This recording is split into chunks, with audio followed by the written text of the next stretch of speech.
Halo, apa kabar teman-teman semua? Semoga sehat selalu. Nah, kali ini saya mau bikin video tapi tidak live feed. Banyak yang tanya, Mas, kenapa kok nggak pernah upload video? Apakah sudah nggak narik atau gimana? Ya, pertanyaannya banyak banget karena saya jarang upload video akhir-akhir ini. Jadi memang jarang upload video, tapi saya masih narik ya teman-teman, masih on beat setiap hari, masih narik, masih aktif setiap hari saya narik.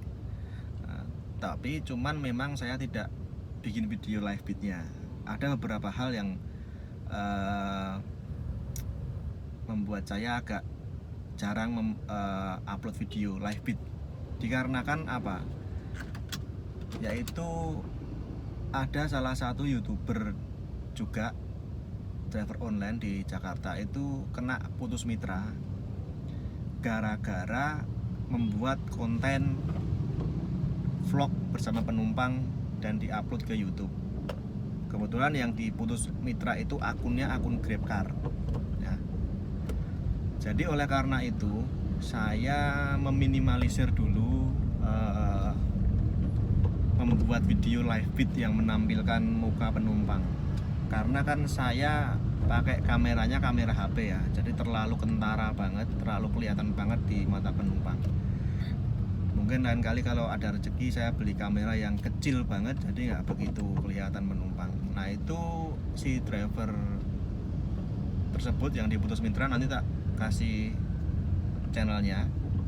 Itu juga pengambilan gambarnya menggunakan HP.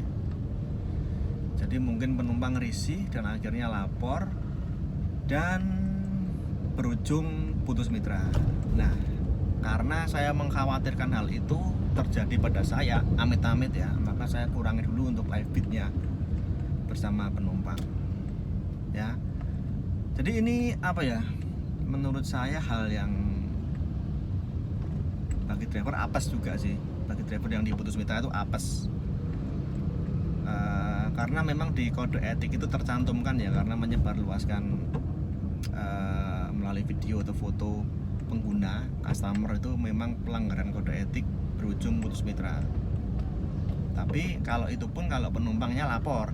Tapi kalau selama penumpangnya fine-fine aja, nggak masalah, ya nggak masalah, akunnya aman. Nah, ini kebetulan ngepasin aja dengan customer atau penumpang yang agak sedikit mungkin resek atau risih atau gimana, dan mungkin iseng laporin tersebut dan mengakibatkan driver putus mitra. Nah, seringkali penumpang itu juga hanya mungkin iseng yang laporin atau cuma main-main ya, tapi caranya main-main itu mengakibatkan sanksi serius bagi driver. Nah, itu yang kita harus juga hati-hati sekarang ini, membuat video bersama penumpang. Ini semuanya aja ya, untuk kamera apapun, baik HP maupun action cam maupun dashcam ya, semua itu kan juga menampilkan penumpang. Jadi tidak peduli dengan kamera apapun ya, kalau sifatnya pengambilan gambar itu menampilkan muka penumpang dan privasi penumpang lainnya, ya memang kita harus hati-hati. Kalau perlu minta izin dulu sama penumpang ya. Jadi itu alasan saya mungkin agak berkurang membuat video live feed, atau mungkin hati-hati gitu aja. Yang jelas saya tetap narik setiap hari, narik di fokus di akun GoCar akhir-akhir ini. Nah, saya mau bahas sekarang untuk kondisi orderan. Ini saya buat video hari Jumat tanggal 23 Juni, sekarang jam 10:05. Saya jalan GoCar dari jam setengah 9, sudah dapat 4. Nanti tak tunjukin ya. Nih. Nah, 4. Ini hari ini kan lumayan rame nih, sudah banyak orang liburan di Jogja, makanya GoCar hematnya saya matikan. Nah, jadi kemarin ada timbul berbagai pertanyaan polemik, Mas, GoCar hemat itu baiknya dinyalakan atau dimatikan? Kalau di Jogja khususnya ya, itu bisa di manual, setting manual, on off, bisa kita nyalakan, bisa matikan. Kok di daerah lain itu katanya nggak bisa dimatikan, alias kalau kita matikan nanti on sendiri. Jadi memang dari sononya itu sudah diaktifin ya. Nah itu saya nggak tahu, kalau di sini masih bisa kita on offin ya, dinyalain atau dihidupin kita masih bisa. Saya menggunakan go car hemat itu situasional aja, lihat kondisi. Kalau memang kondisinya sepi banget ya, nggak ada pergerakan, jalannya juga sepi, nggak ada penumpang lah kira-kira, itu saya nyalakan go car hematnya. Karena apa? Karena untuk mancing aja, mancing orderan. Tapi kalau kayak sekarang kondisi rame liburan, apalagi ini weekend, Jumat, Sabtu, Minggu dan menjelang long weekend di nanti tanggal 28 cuti bersama Idul Adha sampai tanggal berapa ya, 30 kayak. Nah itu mendingan dimatiin aja go car hematnya. Sudah pasti nanti go car biasa pun banyak penumpang. Jadi kita kalau pas rame ngaktifin go car hemat itu ruginya tuh double guys. Jadi pertama, go car hemat itu sudah tarifnya kecil. Kayaknya selisihnya dengan go car biasa itu 2-3 ribuan ya, 2.000 sampai 3.000. Itu tarifnya kecil. Dan poinnya itu cuma sedikit, cuma 75 guys. Kalau go car biasa kan poinnya 100. Nah go car hemat itu poinnya 75. Jadi kalau kita untuk ngejar poin juga berat, karena poinnya kecil banget ya. Ngejar tarif juga tarifnya kecil banget. Jadi go car hemat itu sama sekali nggak ada untungnya buat driver. Ya kalau kita dapat tarif yang gede 50 ribuan sih nggak begitu kerasa ya dengan go car biasa. Tapi kalau dapat tarif kecil itu malah bisa lebih kecil dari go car biasa. Go car biasa itu paling kecil di sini 10.400. Nah, go car hemat itu 9.600 guys. Saya pernah dapat itu. Tapi memang gacor banget kalau kita aktifin itu. Gacor banget. Ya kalau kita beruntung sih dapat argo yang gede, seneng ya 50 ribuan. Tapi kalau pas apes bisa dapat yang 9.600 kayak gitu. Jadi kayak gitu guys, kalau pas apes ya bener-bener apes, bener-bener banget apesnya itu. Karena apa? Karena lebih kecil dari go car biasa tarifnya. Go car biasa 10.400, ini go car hemat kalau apes ya 9.600. Gila. Grab car hemat aja itu nggak ada yang di bawah 10.000 tuh. Ini go car kok malah ada yang 9.600. Lebih parahnya itu promo lagi, konsumen cuma bayar 4.000. Gila, sudah jemputnya jauh. Nah, tapi memang keunggulannya gacor guys. Kalau kita nyalain si go car hematnya itu kencang banget orderannya, itu nggak ada jedanya. Tapi ya gimana ya, kita harus bisa pilih-pilih tadi ya. Kalau yang kira-kira sekiranya kecil banget ya udah nggak usah kita ngambil aja yang 20 ribuan ke atas lah gitu ya. Nah itu, jadi ini go car hemat saya nyalakan situasional, melihat kondisi. Kalau hari ini kan lumayan rame nih weekend ya, jadi saya matiin aja, saya main go car biasa. Nah kalau hari-hari biasa dan bukan musim liburan ya mungkin saya nyalain, karena untuk antisipasi hanya ya sebagai pancingan juga lah, pancingan kita untuk biar akunnya bunyi. Nah itu pengalaman saya menggunakan go car hemat. Jadi adakah teman-teman di Jogja khususnya yang senang banget dengan go car hemat? Orang saya aja Grab car hemat aja nggak pernah saya nyalain kok. Nah apalagi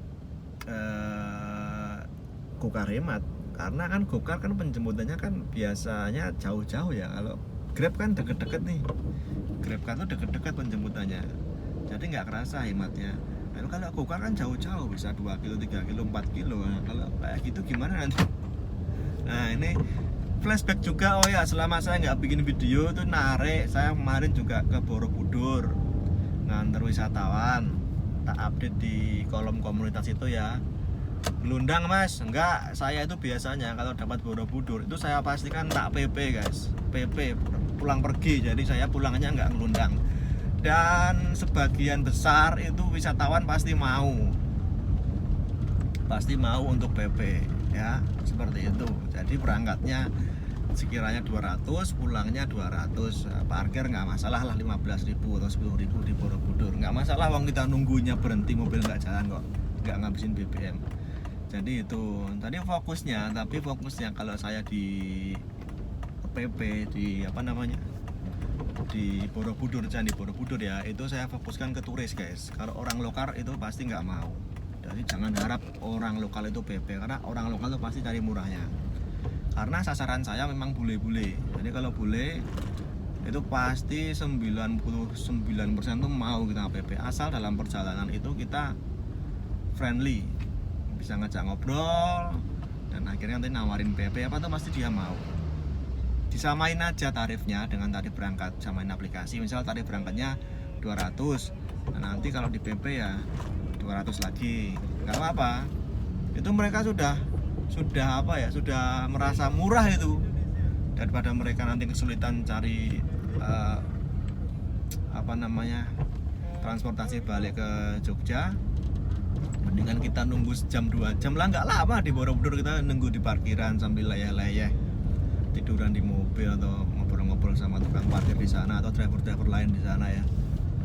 Nah itu sejam 2 jam balik bawa uang 200, 400 total sama berangkatnya. Tapi tanda kutip ya, karena memang poin saya turis bukan orang lokal. Kalau orang lokal saya malah kemungkinan besar nggak saya tawarin. I think what is a new channel, my new channel. Saya lebih senang turis-turis soalnya. Jadi lebih enak aja lah diajak ngobrol, dan tipsnya tuh gede. Misalnya kita nawarin pulangnya disamakan dengan aplikasi 200, nanti pasti dilebihin, bisa 250, bisa 300. Nah seperti itu. Terus ini cerita lagi pas hari apa itu saya juga dapet turis Jepang yang ngantor dari Prawiro Taman ke Bandara YIA ya. Itu di aplikasi tunai itu 240-an, bersihnya 180. Saya dikasih 300 guys. Sudah dikasih 300, dia minta nomor WA saya untuk nanti di bulan Agustus dia mau ke Indonesia lagi, mau ngubungin saya ngajak muter-muter. Nah itu guys, bulan Agustus kalau nggak ada perubahan jadwal dia mau ke Indonesia lagi, mau kontak saya muter-muter beberapa hari gitu. Nah itu untungnya guys kalau orang bule ya, ini karena pengalaman saya ngeladenin bule sudah belasan tahun ya. Kalau orang lokal malah saya nggak begitu, karena memang lokasi tempat tinggal saya itu memang banyak turisnya, banyak bulenya, jadi interaksi dengan turis bule itu lumayan sering. Dulu kan saya juga pernah usaha di bidang kuliner, minuman juga, pengunjungnya itu rata-rata bule. Jadi ya sejak dulu zaman Grab atau Gukar belum ada itu saya sudah ngoflainin bule-bule. Tahun 2015-an, ya sekitar itulah 2015 itu kan aplikasi online belum ada. Saya sudah nganter turis-turis ke Borobudur, ke Prambanan, dulu gitu. Nah, jadi punya pengalaman di situ. Nah, sampai sekarang ada aplikasi ya terbantulah dengan mereka. Itu bagusnya. Walaupun ada juga nih bule yang memang susah diajak komunikasi, kayak bule Asia terutama, bukan bule ya, orang Asia, orang Singapura, orang ya paling bule-bule dari Asia itu susah memang. Nggak kayak bule dari Eropa. Yang paling enak tuh Jerman, Prancis, pokoknya dari Eropa tuh enak banget. Diajak ngobrol enak dan lebih menghargai kita, lebih friendly, lebih murah senyum daripada bule yang Asia. Itu menurut saya loh, pengalaman saya selama ini. Jadi kalau bule Eropa tuh lebih top, dan tipsnya tuh pasti gede kalau kita bisa ngobrol-ngobrol ya. Jadi itu dulu update-nya hari ini. Ini saya tetap masih narik, baru dapat 4 ini, nanti tak tunjukin ya. Nah ini saya sudah selesai narik hari ini 23 Juni ya. Langsung aja 11 trip, uangnya segitu ya, 264. Order batalnya 2. Tuh. Ini Gokar hematnya nggak tak nyalain ya. Ini Gokar biasa semua, poinnya 100. Tuh. Oke ya. Ini hari Jumat ya, hari Jumat tanggal 23. Tuh, Jumat 23 Juni 23. Yang kemarin hari Kamis tanggal 22 tuh dapatnya segitu, 263, 16 trip. Nah, ini ada Gokar hematnya, guys. Tuh. Yang ini hemat, ini ada apa ini? Ada tandanya di atas itu. Ini hemat. Ya. Jadi begitu, yang kemarin lagi tanggal 21 ya. Tanggal 21, lihat. Mana ya?